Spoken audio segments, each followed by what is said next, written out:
I've known agents that have made tremendous amounts of money, yet at the same time are killing themselves. And they're running around with their hair on fire. The relationships are in the dumps.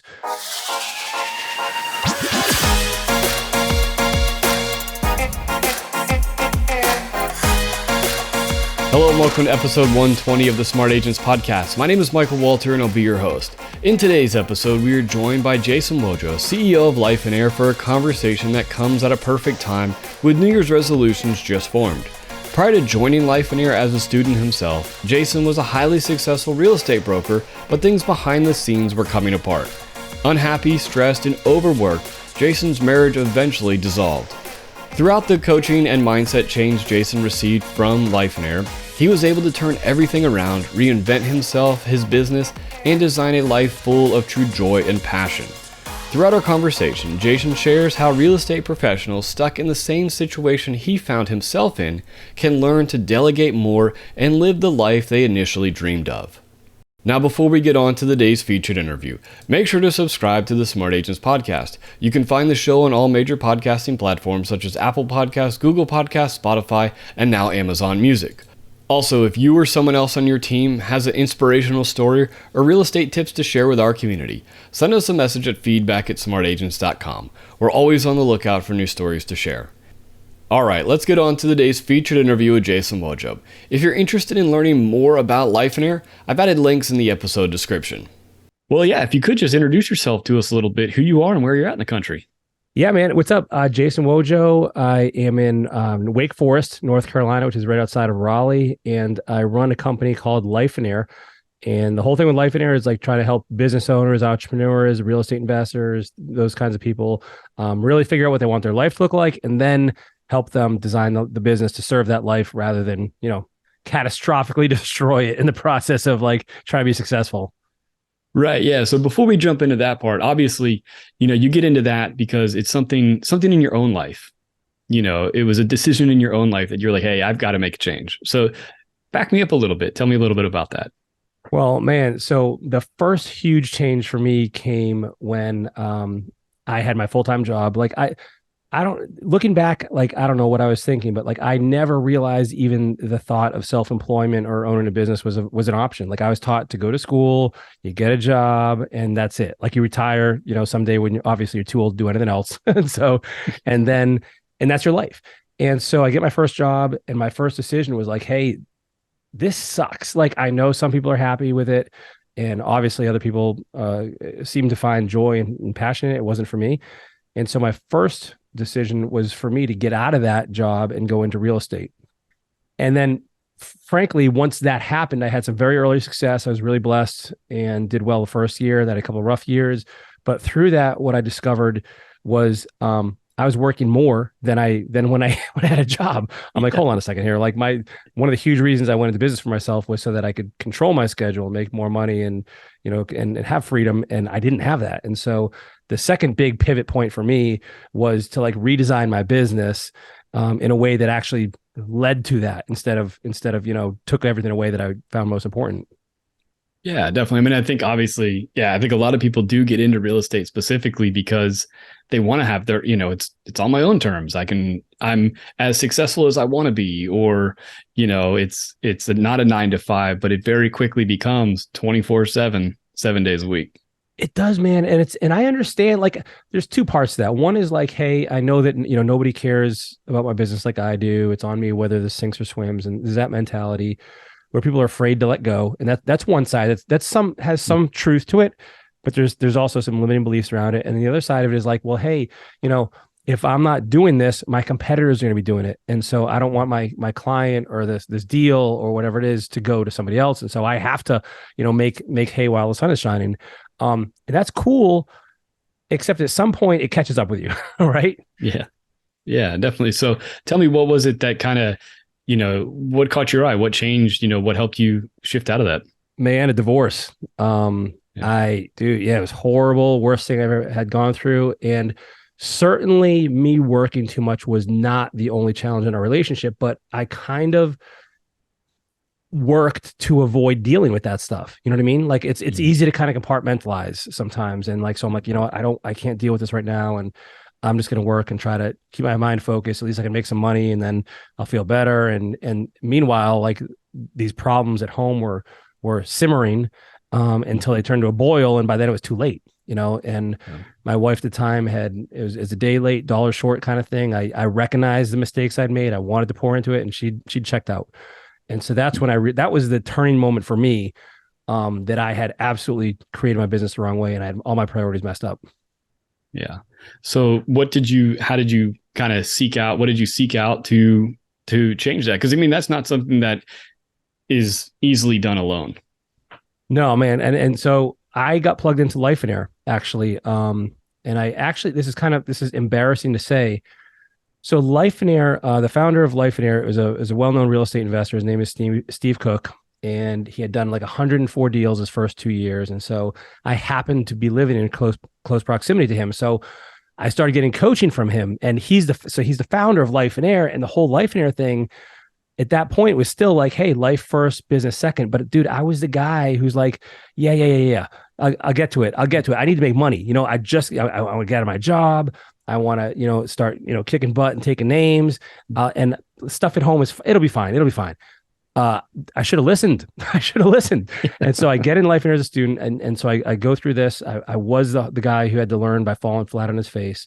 And if you can get around other people and that can pour truth into you. And if I would have listened, like things would be very different for me. Now, it's always hard to, look back on things because I think some of the trials and tribulations we go through can contribute to who we develop into as a person. But certainly, man, that was a rough spot in my life. And so it was Lifeonaire that pulled me through it. They helped me, like, I looked at my business. They encouraged me to kind of examine things differently, make sure I didn't make that mistake again, get things in order. They had me create a vision, which is basically like your blueprint for the life you want to live. And so using that, then I took on business as a secondary spot in my life rather than that primary focus. Right. And now you graduated on from being a student Lifeonaire. Tell me about what you're doing now. Yeah, but dude, this is never in a million bazillion years I'd be thinking it. So I was a student first, and then several years later I became a coach for them. A couple of years after that, I started speaking and teaching and training for them. And then I started, I came along with Steve, the founder, and I run the company now. I'm the CEO. So it's pretty much, Steve just took 3 complete months off. And the company, we've structured it in a way now that really requires very minimal like input from leadership at the top. And so now I'm running the man. And I remember telling Steve, when he asked me to come on board and do this position, I'm like, Steve, you realize I'm completely unqualified for this, right? Like this thing, I'm going to burn it down, bro. Like, I don't know what I'm doing. And he's like, no, and this is the power of people believing in you.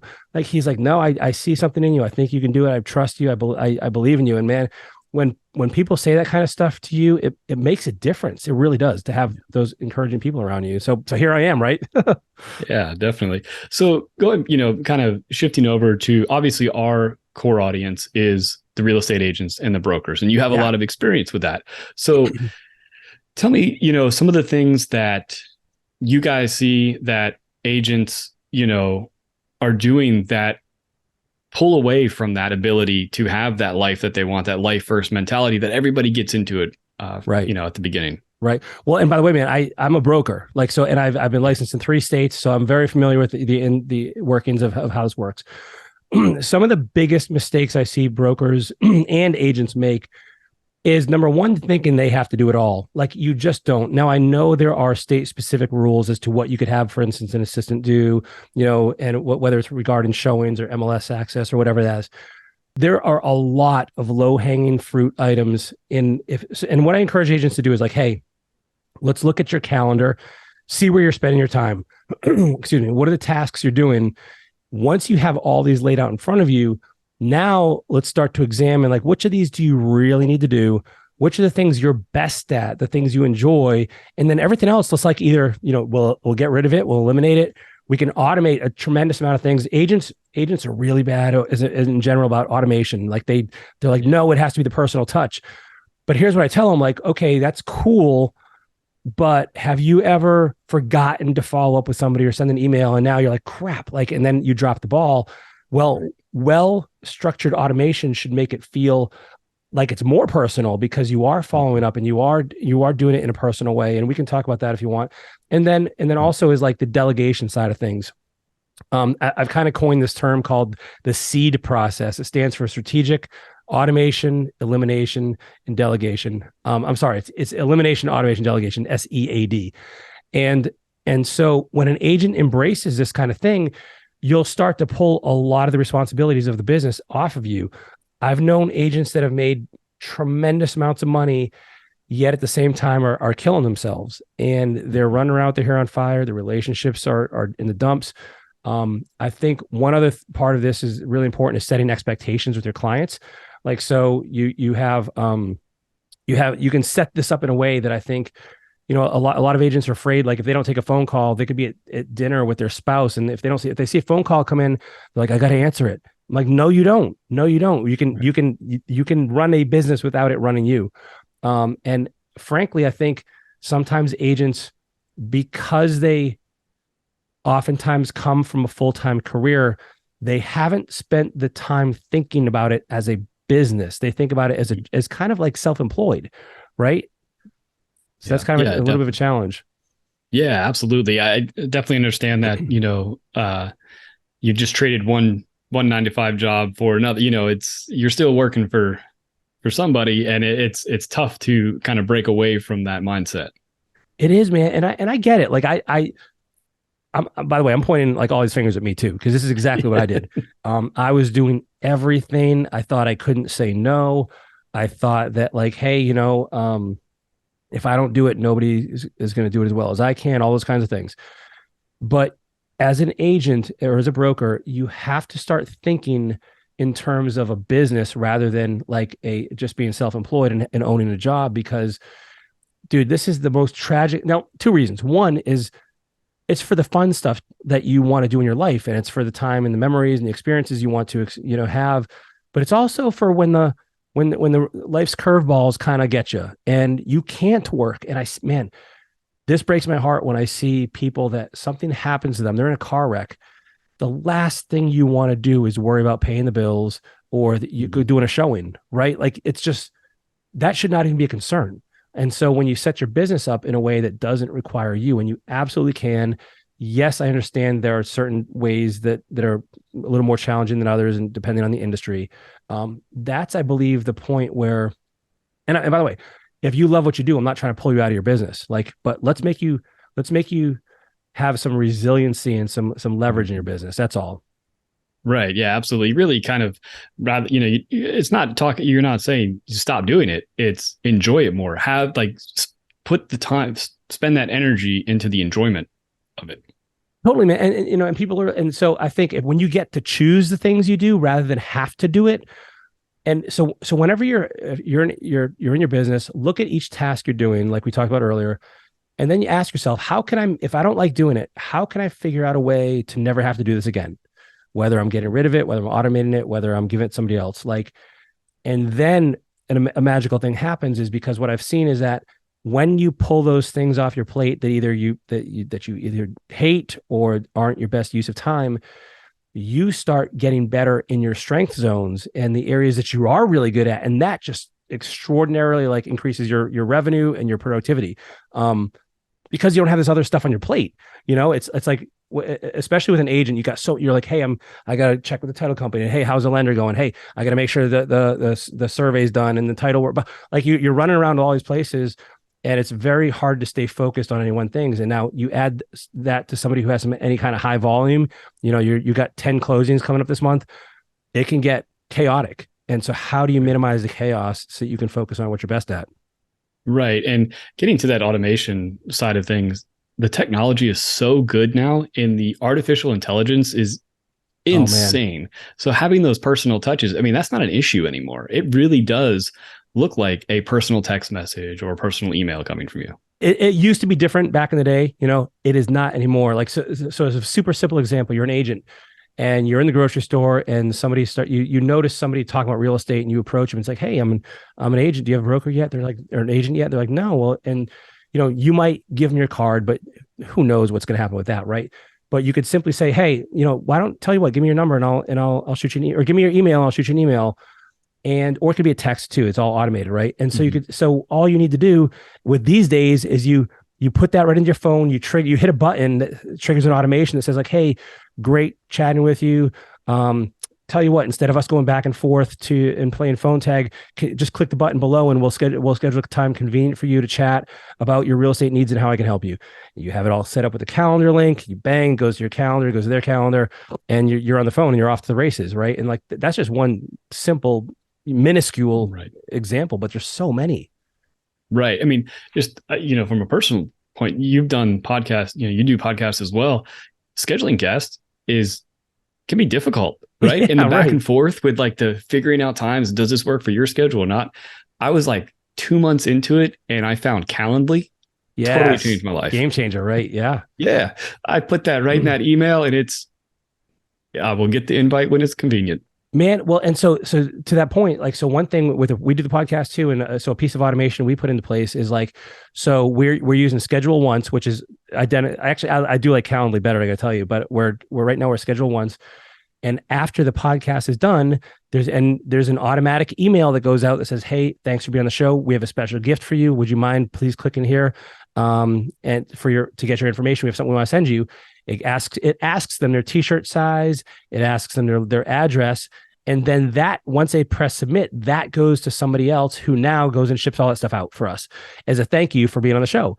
And so we've really tried to look at, all of the things in the business that we can automate. And I know every business is different, but there's a lot of overlap in different industries. Right. Yeah, definitely.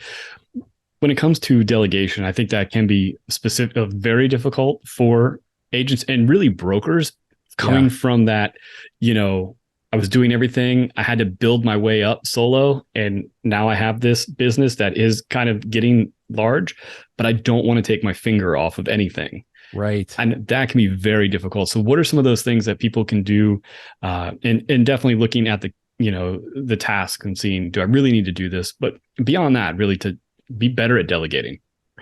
So the first thing with delegation, and this is the biggest mistake I see people make, is it's actually two parts.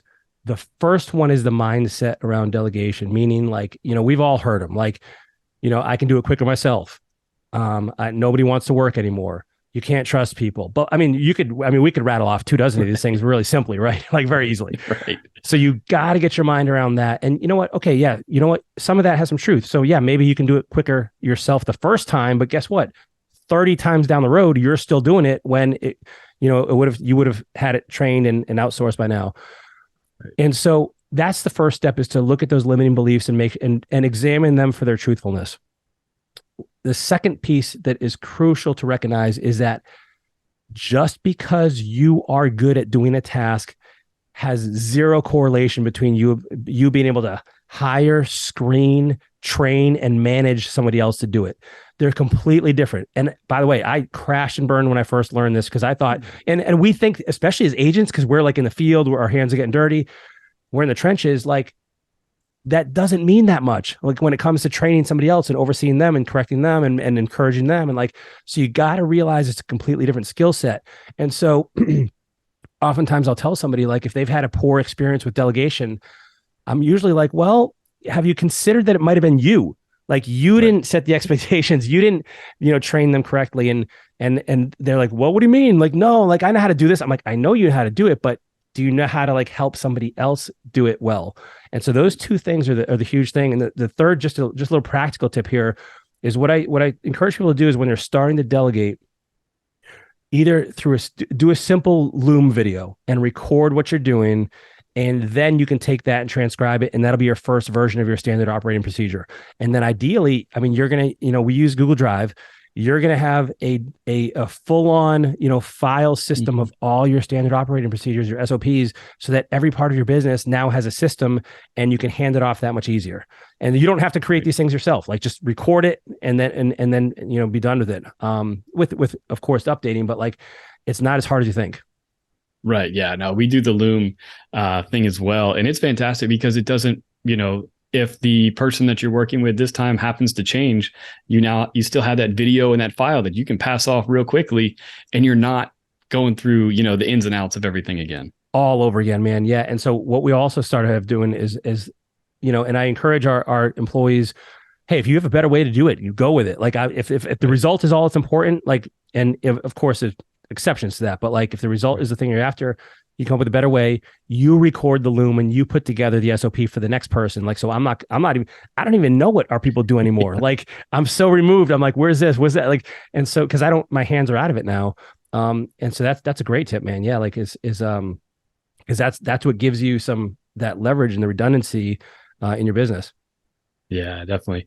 We could definitely talk about, all these things for a really long time, but I do want to touch on, what, tell me about Lifeonaire and everything that you guys, can do and really help these people that are struggling to get back what they initially set out for.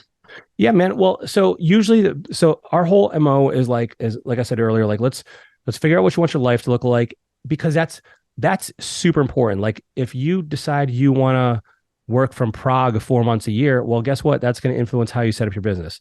And so you need to know that stuff going in. Ideally, sometimes you have to do it later. That's okay. And then we help you create the business. So the way we found a pretty smooth path to this is we have two live events. One's called the Get a Life Getaway, and that's obviously where we focus on the life component, helping people create their vision. And then we have a business builder workshop, which is really kind of how to do that seed process, how to really run a business remotely, or excuse me, like autonomously and potentially remotely if you want to, without you, if you want to step out of it or whatever level of involvement you want. There's also the first exposure to Lifeonaire for a lot of people is our book. We've got a book that's sold over 50,000 copies. It's just called Lifeonaire, and it's not a how-to book at all. It's just a story of how people and everything in the book is a true story that's been put together into like one central theme. And it's just a story about a guy who basically works too much and thinks the next deal is going to make his life awesome. And he gets a big, knock upside the head and a perspective change. It's a really good book. Speaking of books, probably about 6 months from now, depending on when this comes out, I have a book coming out on that seed process I mentioned before. Mm-hmm. And so that will be available for the business side of things. And, and then for those people that want to continue with us, we offer, we have a mastermind and coaching, things like that. But, you can come to the event and get what you need, and learn and implement and take this with you, through your life and business and make a huge change in everything you do. Yeah. And where can people find more of that information? Because we'll obviously put it in our episode descriptions. Yeah, man. The best place is just lifeonaire.com. Or if you want to be part of the discussion, we have a private Facebook group that is not just for students or mastermind members. It's for anybody. And if you just search Lifeonaire, you'll see it. It's a private group, and you can come in where everybody in there is supportive and encouraging and just asking questions and helping people live their vision and answering, business and giving business feedback, things like that. So it's just a great place to learn and grow. Yeah.